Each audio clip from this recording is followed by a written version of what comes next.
Over the past few years, I've sat in this exact chair for close to 8,000 hours listening to my clients talk about various aspects of their relationships. Of course, the details are always different. The themes of each session vary from week to week, as do the accents, genders, and orientation of each person I see. But after a few thousand hours of intently listening to my clients, I start to hear the patterns that link everything together regardless of their individual differences. What I've realized is that 80% of relationships don't end because of a big event, a big explosion like infidelity or bankruptcy or addiction. My analysis shows that the actual killer of connection is much quieter, and it is likely living in the basement of your relationship right now. So if you're asking me why relationships fail, I'd have to say that the primary reason is resentment. So if you don't know me, my name is Oliver and I'm a couples therapist here in Los Angeles, and I'm in my office right now in West Hollywood. I've been helping people grow great relationships for a decade. Now, the reasons that couples come to see me in my private practice vary. Communication, trust issues, intimacy problems. Those are all really common reasons why people might come to see me. But I don't think I can think of a single couple that I've worked with where there wasn't one partner with some flicker of resentment buried in the basement of their brain. The problem is that resentment is like a cockroach. They live forever, multiply like crazy, and it's pretty gross. Eventually, one or both partners reaches the conclusion that they can't stand living with all these cockroaches and they leave. So what do we do about resentment, and how do we not let it make our relationship fail? Well, I'm going to tell you in this video, and if you stick around, I'm going to give you the tool that I think really helps. So before I tell you that, if you're thinking right now, I don't have any resentment, I let my partner know exactly what is annoying me, that is fantastic. But what about your partner's resentment? Right? It takes two to tango. So this video might not be about you, it might be about your partner's resentment, but either way, it's definitely going to help your relationship, and I'm going to give you one of the most effective tools that I know of to help. Let me break the bad news to you. Couples in successful relationships are successful because they work on their relationship. There's a few things here. Number one, that's not very sexy and it's not very romantic. Number two, it's not what Disney promised us. We're supposed to just meet someone, fall in love, and live happily ever after, right? Even more bad news, coming to couples therapy for one 50-minute session a week, that doesn't count as working on the relationship either, although it's a very good start. I feel like I'm being the grim reaper of romance here, I'm sorry. But the work I've got to get a couple to do to stop their relationship failing or falling apart is partly done when they're in my office right here, but I've also got to get them to see that it continues at home. So I really believe that people already possess the ability to heal, grow, and learn from each other. And my goal is to help people do this by giving them new tools or helping them access the resources they have internally. Sometimes that's by me pointing out things that they can't already see. But I honestly think that if people spend a few minutes, 30 minutes a week, even better 10 minutes a day, working on their relationship and their communication skills and prioritize doing that, it would have a massive impact. And more importantly, it would stop resentment from building up. Now, if one of the people in the relationship is unwilling or resistant to doing this work, that's a bit of a red flag for me, and it can be a really unhealthy relationship dynamic that needs a lot of work and help. But assuming that both people are in, the tool that I want to share with you takes about 10 to 15 minutes, and I think it's good to do daily, at least part of it. But if you can only do it once a week, put it in the calendar, make it happen. And yeah, not very sexy. Now, most often I find that couples can't seem to find those 10 or 15 minutes a day or 30 minutes a week to do this activity. The usual excuse I get is we're too busy, or we're too tired, or the kids did this, and I totally get it. No one told us in high school that this amount of work is required in a relationship. No one told us in high school that we need to have organizations or systems in place in our romantic lives. So I'm going to try and make it super streamlined with a list of questions that are essentially a weekly check-in. This check-in is a meeting, and it provides a specific time to discuss feelings openly. And that's all about keeping resentments from taking root. It helps increase awareness of what's been going on between, how your partner's doing, how you're doing. It's focused quality time. It allows you to have deeper communication and hopefully bring greater peace and harmony to your life. The caveat, though, is consistency is the key to making this process work. Daily is perfect, even if it's just a few of the questions. Weekly, absolutely essential. Before I give you the questions, you need to know the rules. You've got to use all of your communication skills here.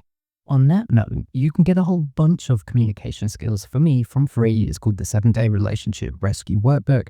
I'll put the link below. Or if you go on my Facebook or Instagram, I think you send me a message with the word couples in it. Magically happens. Rule number 1, that is the foundation of all of this, is there is a speaker and there is a listener. The speaker speaks. The listener listens. And that means you can't interrupt. You've got to practice listening to learn, not listening to lecture. And if you're really listening to learn, you are much less likely to get defensive or accusatory. And again, there's another video on this and it's in the PDF. You got to use your I statements. If you hear yourself say, I feel that, or I feel like, you're not sharing the feeling, you're sharing the thought. Drop into the actual feelings. If you're using the rules here, there is no opportunity for you to change them and start playing the blame game. That means there's no defensiveness, no accusations, no retaliation. The next rule is ask, don't assume. When your partner shares something, get curious. Don't assume you know what they mean. Then you've got to try and reflect it and summarize what you heard them say. I've got this wish that you can create a ritual around this check-in procedure. And you can get as woo-woo as you want. And to be honest, I do secretly have a bit of a woo-woo side. So there might possibly be some sage burning or Palo Santo being burned and candles being lit in my house. But you don't have to be as hicky as me. At minimum, you just need to pick a different spot from where you normally hang out. Make it a separate part of your house, or go on a walk, or just someplace different. Going somewhere specifically to do this check-in keeps it sort of special and in a bubble versus while we watch TV. Okay. It's totally fine either way, but if you really want to go there, make it a special space and a special time. To start, you got to try and make some physical contact. Cold hands, and definitely make eye contact. So I'm going to give you a question that I want you to each ask each other, but this is not one of the check-in questions. This is part of the ritual. And the first question you're going to ask each other is, do you want to be right or do you want to be in a relationship? It's super annoying, but there is a process behind it.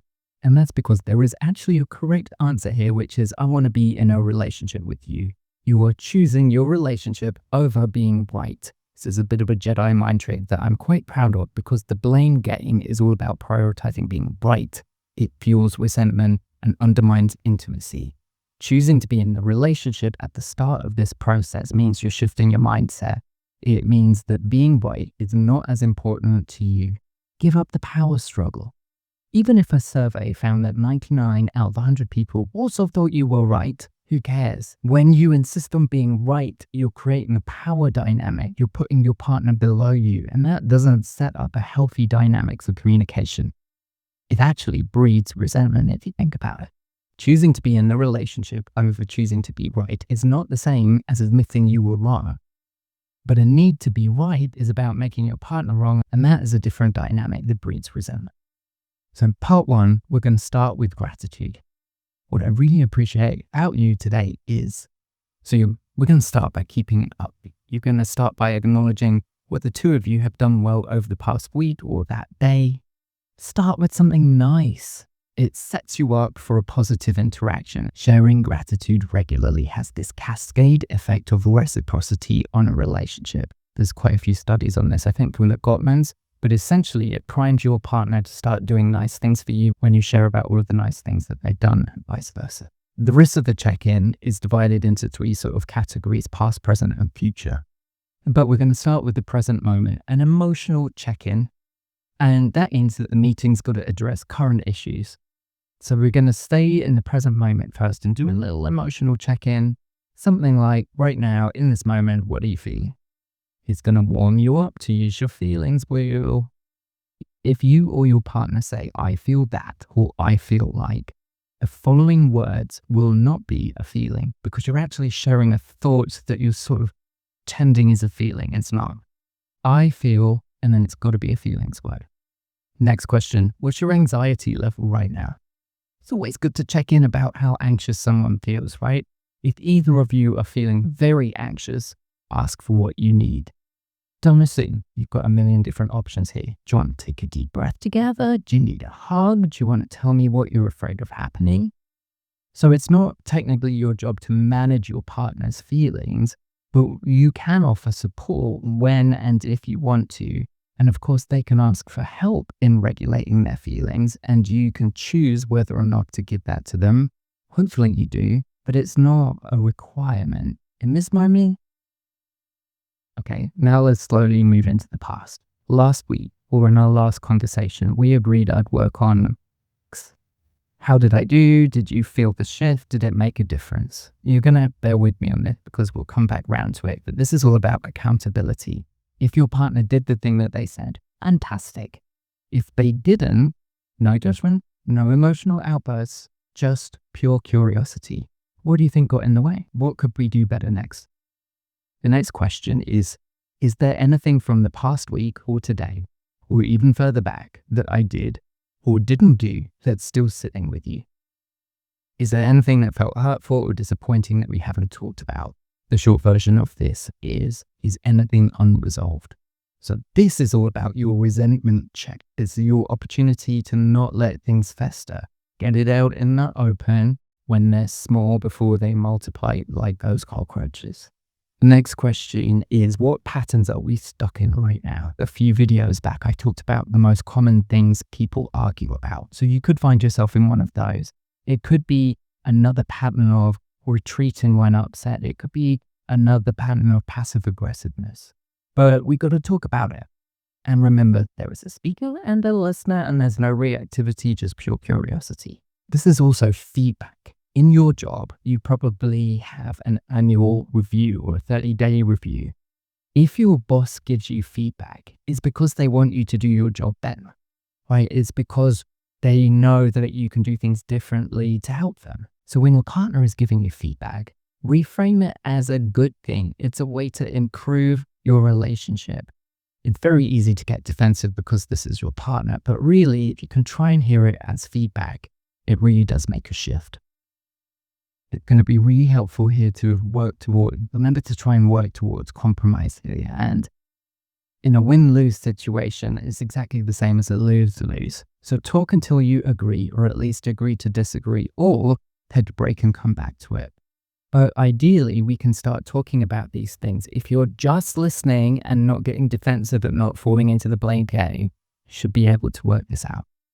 So the final phase is all about future planning, and it's really important stuff because happiness comes from moving towards what you want, which means you need to have continuous goals and dreams together. So the next question is, what's on your plate this week that I should know about? You can get super practical here, like calendar stuff, but also try and go into what's hard, what's stressful, where do you need my support? So be careful how you answer this and be realistic, because the next time you do this meeting, this is what you'll have to reflect on in question 4, which was, how did I do last week? So don't go promising things you can't do. Be realistic, maintain your integrity and authenticity by offering things that you can actually do. Question 8 is, how do we want to stay connected this week? Do we need a date night? Do we need a check-in text midweek? Do we need to do this again every night? Or do we need a night in bed without phones? Do we need something else? Make connection intentional, not accidental. Again, not very sexy, but you're scheduling connection time. Question 9, what's something you're looking forward to with me, with us, in the next month or the next year? What are we excited about when you think about our future? The idea here is that we're going to end on hope, end on forward momentum. We're going to end on something bigger than just fixing problems. Shared vision, shared values, shared goals is really, really important for a relationship. Before you end, do a quick summary. Write down your action points. Maybe review them together. Make sure you're leaving with the same understanding. And again, end with a hug, end with holding hands, make eye contact. I think it's kind of special if you thank each other for participating in this whole process, because you start on gratitude and then we end on gratitude.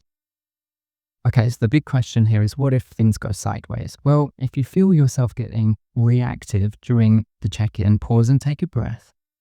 Ask yourself what's going on. If you need to take a time out, take a time out.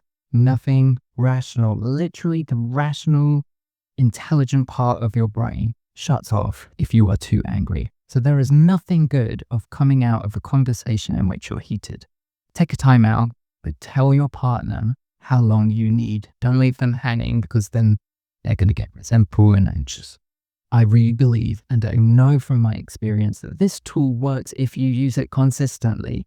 And it's not sexy and it's not romantic in the Disney sense, at least, but it's what keeps resentment from taking root and destroying your relationship from the inside out. So it's got to be helpful.